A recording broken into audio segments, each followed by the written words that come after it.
How's it going, Lakeside Baptist? My name is Trell Ross, and I am the lead planter and, Lord willing, future pastor of the forthcoming Pioneer Church in Rock Hill, South Carolina. Have been building a relationship with your pastor, Pastor Mike Craig, and just wanted to reach out and first, man, just say thanks for y'all's partnership. One of the things I know and am learning even more as we're in the process of planting is that churches don't thrive in isolation. Like the work that the Lord has called the local church to do is best done in partnership.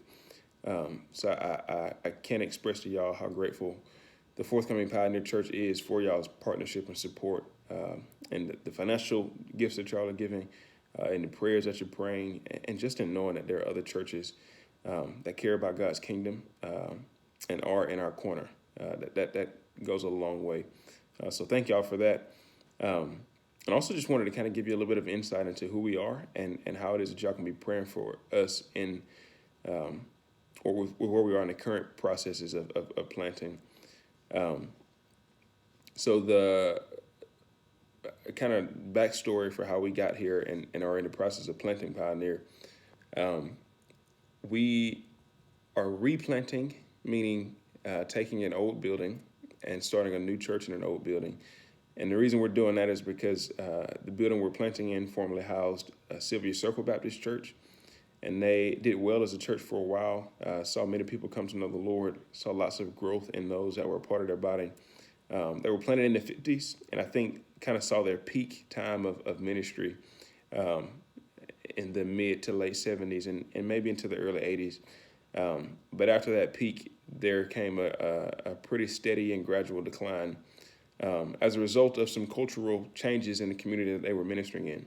So the church at one point was predominantly white, the church was predominantly white, and the neighborhood at one point was predominantly white. But because of neighborhood changes and just an increase in integration, cultural barriers went up, and the church didn't see as great of an impact as they were having in the kind of prime time of their ministry in the community around them. And that's super unfortunate.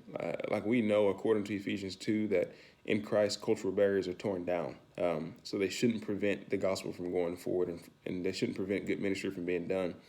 And so with that, we're here replanting because the Sylvia Circle Baptist Church was humble enough to say it's been several decades, we've not grown, we've continued to decline.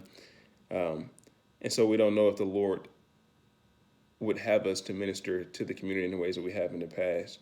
Therefore, we want to take a posture of humility and say, man, let's give our property, our resources to a church body that can. So they deeded their property to Park Baptist Church, which is kind of our mother church that will be sending us to plant here in Rock Hill. They deeded the property over to Park in November of 2019. And since then, we've been in the process of kind of renovating the property, building a core team of people that will eventually become the charter members of Pioneer Church, and just seeking partnership with other churches that can get behind us and pray for us, support us financially, and do the things that y'all are doing. So we, at this point, are hoping to begin having weekly services on August 22nd of this year.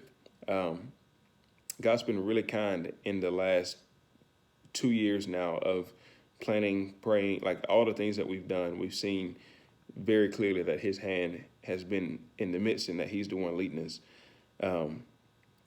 Our core team consists of about 25 people now. There's 25 mature saints that love the Lord, love the church, and are passionate about what we're doing. We've started to build some relationships in the community around us.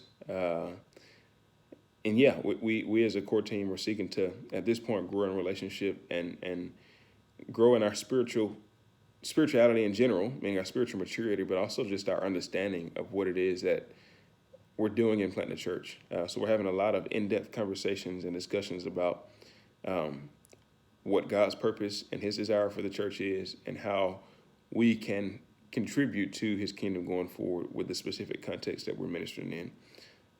So that would be the things that I ask y'all to pray for as we get through the summer and look to begin having weekly services in August.